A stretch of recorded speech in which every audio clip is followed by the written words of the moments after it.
Funny. Well, it's great to meet you, and I want to begin our conversation with living through the last 3.5 years or so. How did you get through the pandemic, and how did it change you?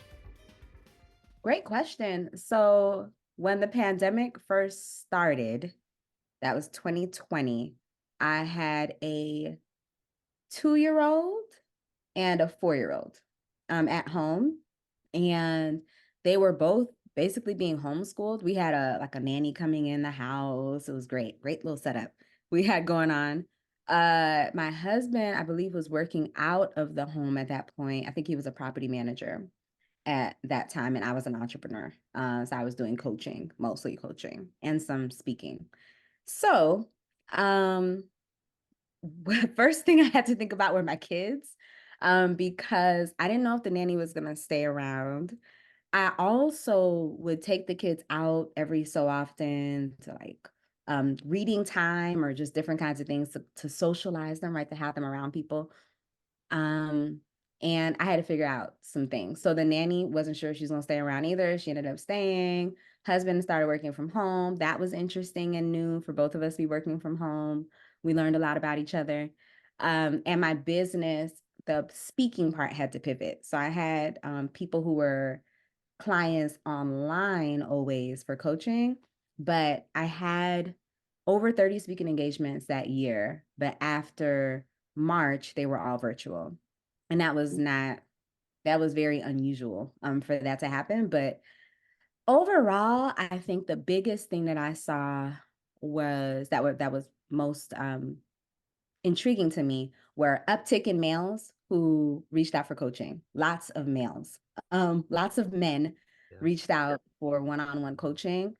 I saw a lot of people seeking like light, joy, peace, because they felt like there was a lot of somebody, the client said darkness in the world around that time in a lot of different ways in 2020. And then for the past 3 years, I think I've also had more time at home to reflect and think about who I am and what I would like from my own life as well. So let's get to the essence of what you do on a daily basis. I'm going to put you in front of a bunch of third graders. It's career day, and one of the kids curiously asks you, "Hey, what do you do for a living?" How do you answer them? That is a great question. And I've had to explain this to my second grader, my little um so part of what I do is help people when they are in need of a job so that they can make money to pay their bills and like buy a house or whatever it is that they want to do, right? So that's career advancement, a little bit of that part. The other part with the career advancement piece is when people are working in their jobs, if I was explaining to a small child and they feel like they're not as happy as they could be, they feel like they're not doing things as well as they should, and they want someone to be able to help them to understand what they could do better so that they could help not only themselves, but the other people who they work with.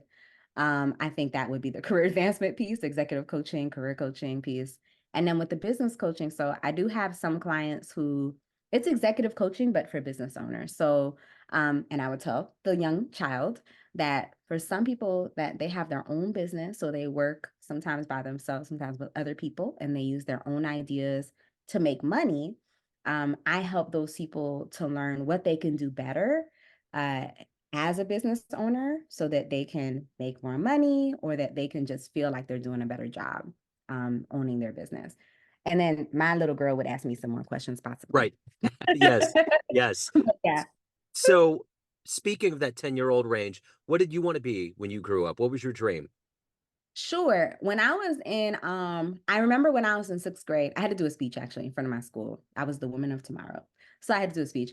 I wanted to be, I shared with them that I wanted to be a singer, dancer, actor, president of the United States, and a teacher. I've done Nice. all those things except for the president of the United States. Yeah. So you've lived the dream. So how did all of this become you? You mentioned Miami. Where were you born and raised? And what were these seeds? You're obviously highly driven. You're giving a lot to people. How did this happen?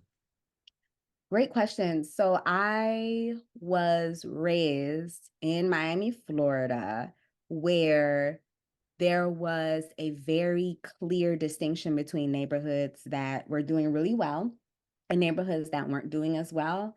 when I would be in the back seat of the car with my mom driving. So one of the things that I always thought about was when I grow up, I want to make the neighborhoods that are not as great.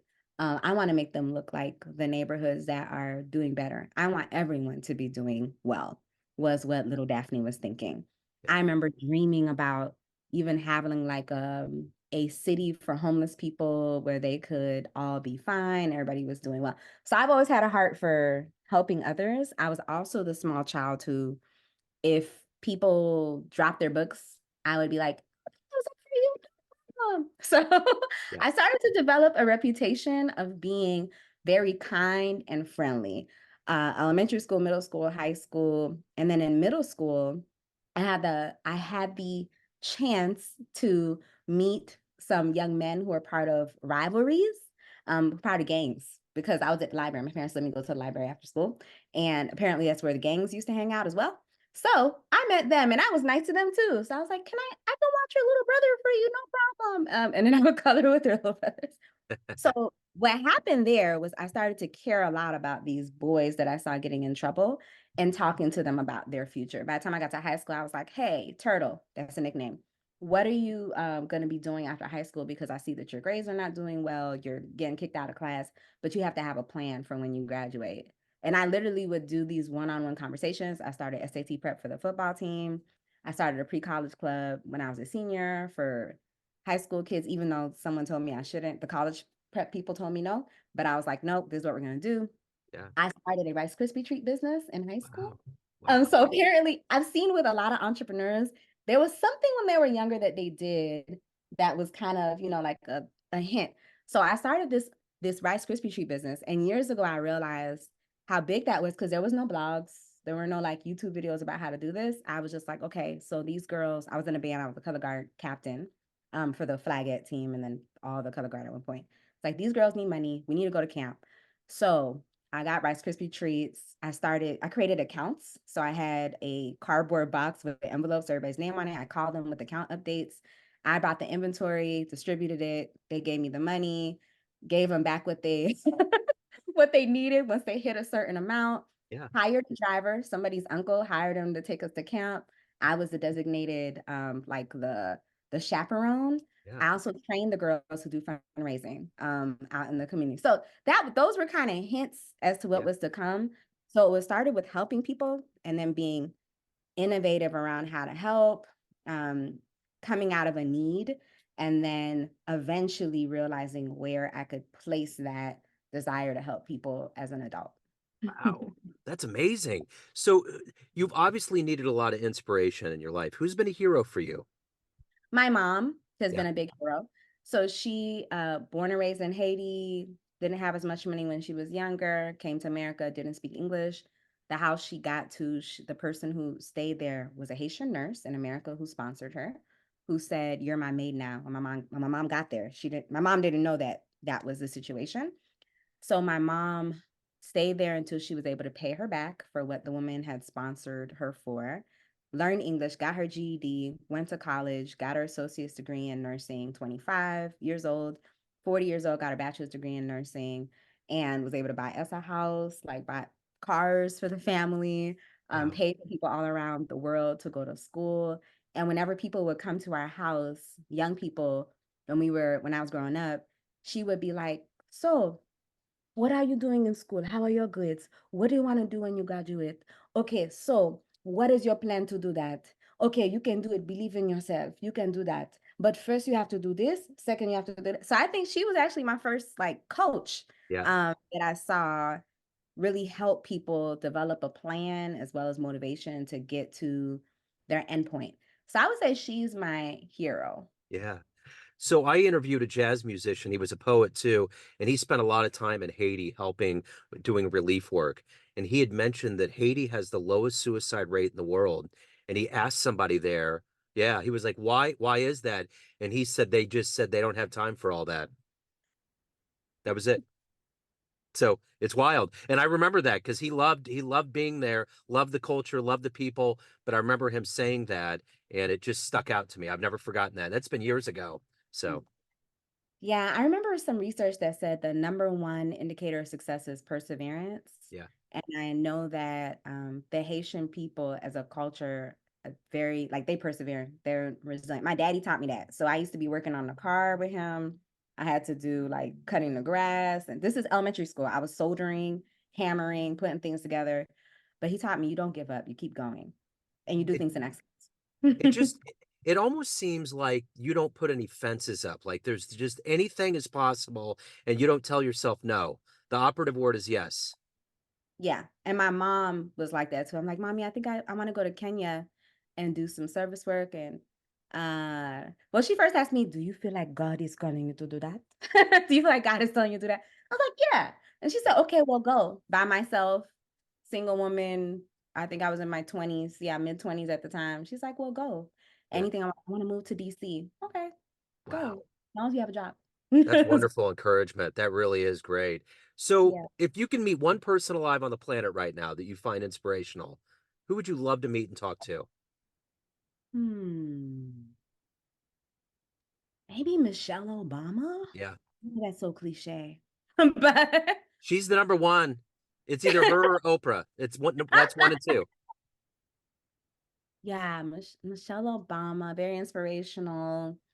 Interesting story. I feel like there's more, a lot more that people don't know Yeah. that could be very inspirational as well on my own journey as a mom and a wife and someone who still is trying to change the world in different ways. Yeah. So you obviously are very highly driven. What is that drive every day to get up, to be you, and to also help others and just to evolve as you have throughout your life? What's been that drive for you? I think it's impact. I just did a uh an assessment about it's called the motivators assessment, and my number one motivator was impact. I think because of impact I have been able to do a lot more things than the normal person would be able to do. So my freshman year in college, I was in 14 organizations. At University of Florida and undergrad, altogether I was in 30 or 40, but I never felt like burnt out. Yeah. I did feel a little tired. I was running from Yeah. one organization to the next, but I really enjoyed it. Yeah. And I did a lot of service work. I had a nonprofit and uh, served, I think, over 400 students there, gave around $40,000 in scholarships or awarded that over around 20 years. But the drive for impact helped me to move forward. However, over the years after having children, I have learned how to have more boundaries with that. So pre kids, if I had, especially with young people, I had a heart for like at risk youth. Yeah. If I was needed at, to type something up for a student who didn't have a computer for something very critical, or if I knew that there was a need somewhere, even if it was late at night. I went out of my car in DC in my mid 20s. A man in a wheelchair was wheeling backwards. And I started to tell my boss at the time, I was like, hey, it was dark. It was late at night. There was a man in a wheelchair and he was wheeled backwards. So I got out the car and he was like, and you got robbed. And I was like, no, I wheeled him to where he needed to go. Yeah. And it was like in a bad neighborhood in DC. But the old Daphne pre-kids, I was like, he needed help. So I Yeah. helped him. It didn't matter what time of day it was. Like I didn't feel scared. He was a Yeah. kind old man. Sure. And I wheeled him to his apartment complex where he Yeah. was trying to get to. He was having a problem with his wheelchair. So now though I have more boundaries Yeah. where I'm like, what can I do that's a win for me being an impact, but also a win for my family, and a win for myself in terms of balance. But impact is still my number one drive. So, in all of these professional endeavors of successes you've had, what's been the one success story that always puts a smile on your face? Let me think about it. Oh, okay. Hmm, I'll go to a business coaching client. So executive coaching for a business owner. She was in her 60s and she was about to file for bankruptcy. And on our discovery sessions, our initial call, she was about to cry because of the state of her affairs. And I was about to cry, even though as a coach, you're not supposed to do that. because of the emotion and kind of low state that she was in and where she wanted to be. Um, she was bringing in $3,000 a month in her business, and her expenses were around $3,000 a month. And she was gifted, let's say she was an interior designer, gifted interior designer. Um, so 3 months into us working together, she started bringing in $20,000 a month. And at the 9 month mark, she hit the $52,000 mark that just for the month that month. Wow. She was gifted in her and what she did, and I could see it. I think a few things had happened in her life that had prevented her from operating at her full level of productivity. And we learned about some things that had happened in her past. As a coach, we don't go in the past, we don't stay in the past too long, but we just went there for a little bit and saw some things, and we're able to address that so that she can move forward. And then the things like productivity and time management and like the way that she was invoicing clients, like those kinds of things too. But a lot of it had to do with what were her habits and routines and mindset that were able to get her there to where she needed to be. Then she was so happy. She wanted to Yeah. buy a beautiful luxury car. She wanted to do a whole bunch of things for the homeless. She felt better about herself and her perception of herself, her family's perception of her. So that was beautiful. And I think we just had lots of fun on our coaching sessions. Yeah. So it sounds like coaching's a lot like therapy. You keep the past away. You're really kind of like an existentialist. You're looking forward. You're trying to focus on what you can do. Because if you get mired in the muck of the past and what you didn't do right, then you're gonna keep doing what you did. You're gonna stay at that 3,000 level. Yeah, for some people, they do need to like explore the past. And for some clients, I'll be like, hey, have you thought about therapy? It may be good to have. Because if let's say the client is saying, I keep procrastinating and I'm always stuck and I have no idea why. And maybe they say, I'm such a jerk. There's nothing that I can do right. And I may say, where do you think these thoughts are coming from? Oh, when I was young and my family. And okay, well, I see this, seems like it's showing up quite a bit. Have you had the opportunity to process that? Because maybe it would be good to Yeah. have a therapist so that you could process those things regularly if it's showing up everywhere, especially if they're like really feeling in a low place. But coaches generally focus on action. Yeah. So I'm like, okay, client.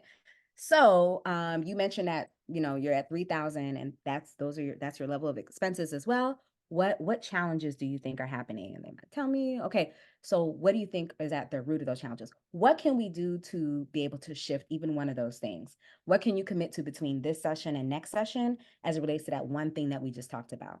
So I know you said you're going to do this. What could prevent you from doing that? All right, what do you think you need as accountability in place to make sure that gets done? So if you do that little by little for Yeah. each thing, you're eventually going to address a whole bunch of things to be able to move someone forward, for them to be able to do the things that they need to do. Let me tell you my secret, one of my secret missions though. Going back to what I shared when I was in elementary school, Yeah. I know that when I help people in whatever ways, right, career advancement, business growth, they tend to show up better for their family, and their loved ones. I've had clients who they've gotten married as a result of us coaching together. That was not our goal, Right. but the way they showed up was different, or they got their first like boyfriend or girlfriend, a more serious boyfriend, or all that kind of stuff. But then their kids are impacted too. Someone said their husband was showing up as a better father. Um, and then the community gets impacted and Yeah. society gets impacted when The I do a ripple it's effect. a ripple effect. Yeah. So that's kind of my secret mission. S- So, so let me ask you this. How do you balance all this out? You obviously are you and you're living your life and you have things that you want to do, but you have to give a lot out and parlay it out. How do you balance that to be the whole you that is responsive to your life and the others that are clients? That's a very good question. One of the things is boundaries. So I used to be like, oh, you need a website? I can make your website for you. You don't have to pay me anything extra. And then I'd be working like 2 hours on someone's website. I'm like, oh, I think your bio needs some extra help. Maybe I can rewrite your bio. My undergraduate degree is in public relations, right? College of journalism. I can rewrite your bio for you if you need help. Or I'd be like, oh my gosh, client is on my heart. Even though I'm on a trip to Vegas to visit my brother, let me call the client up and just have a 1 hour conversation to inspire her. So I don't do that anymore, because Yeah. if I do, especially now, it creeps into time with my children and Uh-huh. it creeps into time with my husband. So I have to have boundaries on time outside of sessions with clients or outside of trainings or speaking. And then I think the other thing is I have to pour a lot into myself. So affirmations, journaling. I got a candle right here. I have a today is a good day, a little sign Yeah. with the day for today. Sure. I do different things to make sure that I'm pouring into myself as well and try to separate between my work and my kids. Yeah. So when I step out of this room, I might need to go watch TV with my kids for 2 minutes because they want me to watch cartoons with them or do a science project with a child or whatever it is. So the division, I don't always get it right, but the boundaries and the pouring into, I think, are super important. Yeah. So let's, speaking of youth, if you have a dream tonight, you run into like the senior and high school version of you, and you could give that version of you a piece of advice based on the wisdom you've gained in your life up to this point. What advice would you impart on that young version of you?